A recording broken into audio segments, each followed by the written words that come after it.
नमस्कार। प्रादेशिक समाचार के साथ मैं आसिया नाजली। पहले मुख्य समाचार। भारत और जापान ने Mumbai Ahmedabad high speed rail परियोजना के लिए ऋण और जापानी भाषा में सहयोग से जुड़े 2 समझौतों पर किए हस्ताक्षर।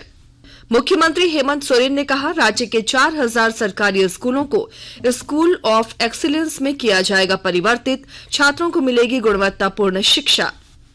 केंद्रीय और अन्य विश्वविद्यालयों में स्नातकोत्तर कार्यक्रमों में प्रवेश के लिए कॉमन यूनिवर्सिटी एंट्रेंस टेस्ट के लिए आवेदन प्रक्रिया शुरू। और महिला प्रीमियर क्रिकेट लीग में मुंबई में आज रॉयल चैलेंजर्स बैंगलोर का मुकाबला मुंबई इंडियंस से और यूपी वॉरियर्स का मुकाबला दिल्ली कैपिटल से होगा। और अब समाचार विस्तार से। भारत और जापान ने Mumbai Ahmedabad high speed rail परियोजना के लिए ऋण और जापानी भाषा में सहयोग से जुड़े 2 समझौतों पर हस्ताक्षर किए हैं। विदेश सचिव विनय मोहन क्वात्रा ने बताया कि प्रधानमंत्री नरेंद्र मोदी और जापान के प्रधानमंत्री फूमियो किशिदा के बीच कल नई दिल्ली में द्विपक्षीय वार्ता से अलग 2 दस्तावेजों पर हस्ताक्षर किए गए। इनमें जापानी भाषा में सहयोग ज्ञापन के नवीनीकरण और Mumbai Ahmedabad high speed rail परियोजना के लिए जापान अंतर्राष्ट्रीय सहयोग एजेंसी से 300 बिलियन येन ऋण से संबद्ध दस्तावेजों का आदान प्रदान शामिल है। विदेश सचिव ने बताया कि फूमियो किशिदा ने औपचारिक रूप से प्रधानमंत्री मोदी को G7 हिरोशिमा शिखर बैठक में भाग लेने के लिए आमंत्रित किया। पेट्रोलियम और प्राकृतिक गैस राज्य मंत्री रामेश्वर तेली ने कहा है कि 1 जनवरी 2023 तक देश भर में प्रधानमंत्री उज्ज्वला योजना PMUY के पहले चरण के लाभार्थियों की संख्या 7 करोड़ 99 लाख थी। कल राज्यसभा में एक लिखित उत्तर में उन्होंने कहा कि अगस्त 2021 में उज्ज्वला योजना का दूसरा चरण आरंभ किया गया। इसके अंतर्गत 1 करोड़ अतिरिक्त कनेक्शन देने का लक्ष्य निर्धारित पिछले साल जनवरी में हासिल कर लिया गया। केंद्रीय शिक्षा मंत्री धर्मेंद्र प्रधान ने देश भर में शैक्षणिक संस्थानों में छात्रों के साथ भेदभाव के प्रति जीरो टॉलरेंस और उनके मानसिक स्वास्थ्य से संबंधित एक उच्च स्तरीय समीक्षा बैठक की। उन्होंने अधिकारियों से प्रभावी शिकायत निवारण व्यवस्था स्थापित करने को कहा है। मुख्यमंत्री हेमंत सोरेन ने कहा है कि राज्य के 4000 सरकारी स्कूलों को स्कूल ऑफ एक्सीलेंस में परिवर्तित कर राज्य के छात्रों को गुणवत्तापूर्ण शिक्षा दी जाएगी। कल रांची के होटवार स्थित हरिवंश टाना भगत स्टेडियम में आयोजित SMC कॉन्क्लेव को संबोधित करते हुए मुख्यमंत्री ने कहा कि राज्य की शैक्षणिक स्थिति देश के दूसरे राज्यों के मुकाबले कमजोर जरूर है, लेकिन अब इसमें व्यापक सुधार लाया जाएगा। शिक्षा की गुणवत्ता के स्तर को सुधारने के लिए सरकारी स्कूलों को क्रमवार आधुनिक शिक्षा के लिए जरूरी सुविधाओं से लैस किया जाएगा। सम्मेलन में राज्य भर से आए उत्कृष्ट विद्यालय के प्रबंधन समिति के सदस्यों ने भाग लिया। आकाशवाणी के लोकप्रिय कार्यक्रम प्रधानमंत्री की मन की बात पर आधारित विशेष श्रृंखला आज की कड़ी का विषय है लोकतंत्र की शक्ति।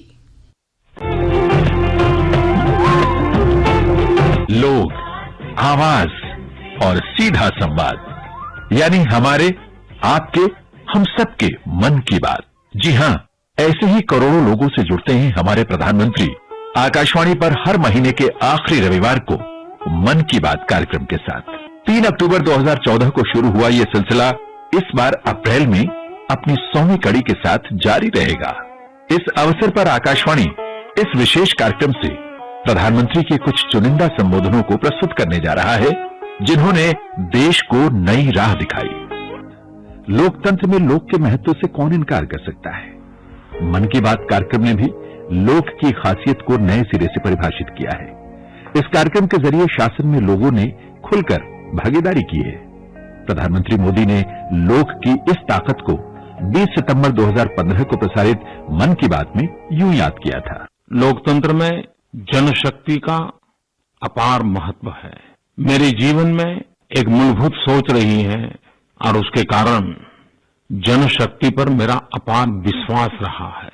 लेकिन मन की बात ने मुझे जो सिखाया, जो समझाया, जो जाना, जो अनुभव किया, उससे मैं कह सकता हूं कि हम सोचते हैं उससे भी ज्यादा जनशक्ति अपरंपार होती है।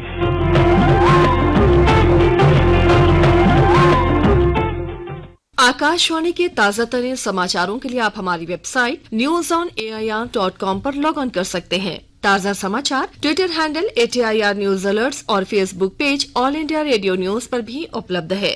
आप प्रादेशिक समाचार एकांश के ट्विटर हैंडल @AIR News_Ranchi और फेसबुक, इंस्टाग्राम पेज तथा YouTube channel AIR news Ranchi पर भी हमारे बुलेटिन सुन सकते हैं। प्रादेशिक समाचार आप आकाशवाणी रांची से सुन रहे हैं। केंद्रीय और अन्य विश्वविद्यालयों में स्नातकोत्तर कार्यक्रमों में प्रवेश के लिए common university entrance test CUET PG के लिए आवेदन प्रक्रिया शुरू हो गई है। विश्वविद्यालय अनुदान आयोग के अध्यक्ष M जगदीश कुमार ने एक ट्वीट में कहा है कि राष्ट्रीय परीक्षा एजेंसी स्नातकोत्तर कार्यक्रमों में प्रवेश के लिए CUET PG परीक्षा आयोजित करेगी। उम्मीदवार 19 अप्रैल तक ऑनलाइन आवेदन कर सकते हैं। श्री कुमार ने कहा कि पात्रता परीक्षा की योजना और अन्य से संबंधित जानकारी राष्ट्रीय परीक्षा एजेंसी की आधिकारिक वेबसाइट पर उपलब्ध है। कोडरमा में आदिम जनजाति बिरहोर समुदाय के लोगों को शिक्षा के लिए प्रेरित किया जा रहा है। और ब्यौरे के साथ हमारे संवाददाता।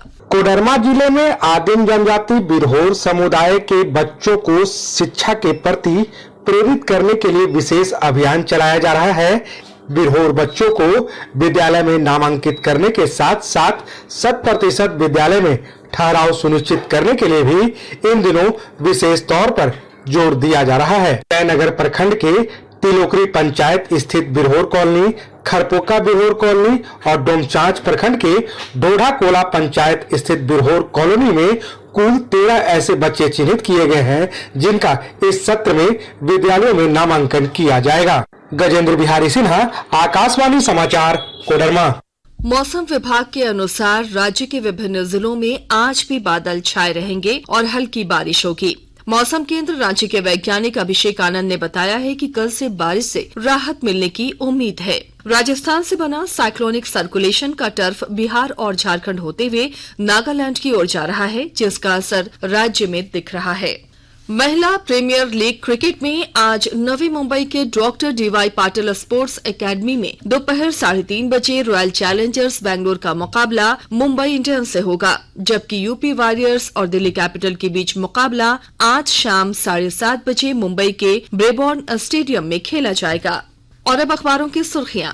राज्य से प्रकाशित होने वाले लगभग सभी अखबारों ने उत्कृष्ट विद्यालय की प्रबंधन समिति के सदस्यों के सम्मेलन की खबर को प्रमुखता से प्रकाशित किया है। प्रभात खबर ने लिखा है, मुख्यमंत्री हेमंत सोरेन ने कहा झारखंड के 4000 सरकारी विद्यालय बनेंगे उत्कृष्ट।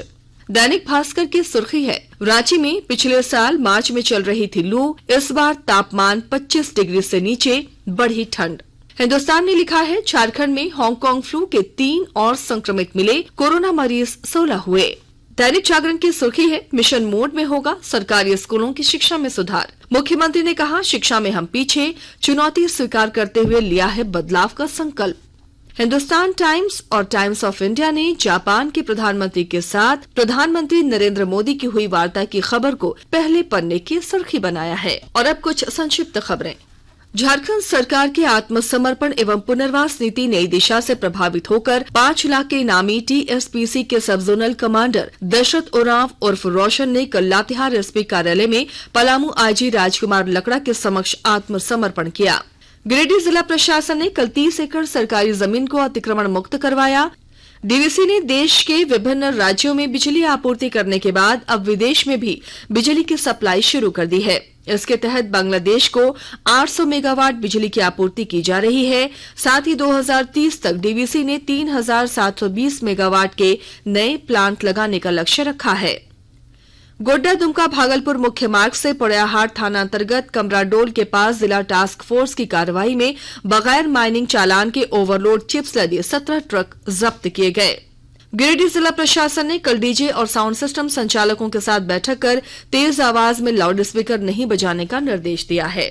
और अब अंत में मुख्य समाचार एक बार फिर। भारत और जापान ने Mumbai Ahmedabad high speed rail परियोजना के लिए ऋण और जापानी भाषा में सहयोग से जुड़े 2 समझौतों पर किए हस्ताक्षर। मुख्यमंत्री हेमंत सोरेन ने कहा राज्य के 4000 सरकारी स्कूलों को स्कूल ऑफ एक्सीलेंस में किया जाएगा परिवर्तित, छात्रों को मिलेगी गुणवत्तापूर्ण शिक्षा। केंद्रीय और अन्य विश्वविद्यालय में स्नातकोत्तर कार्यक्रमों में प्रवेश के लिए कॉमन यूनिवर्सिटी एंट्रेंस टेस्ट के लिए आवेदन प्रक्रिया शुरू। और महिला प्रीमियर क्रिकेट लीग में मुंबई में आज रॉयल चैलेंजर्स बेंगलोर का मुकाबला मुंबई इंडियंस से और यूपी वॉरियर्स का मुकाबला दिल्ली कैपिटल से होगा। इसके साथ ही आकाशवाणी रांची से प्रादेशिक समाचार का ये बुलेटिन समाप्त हुआ।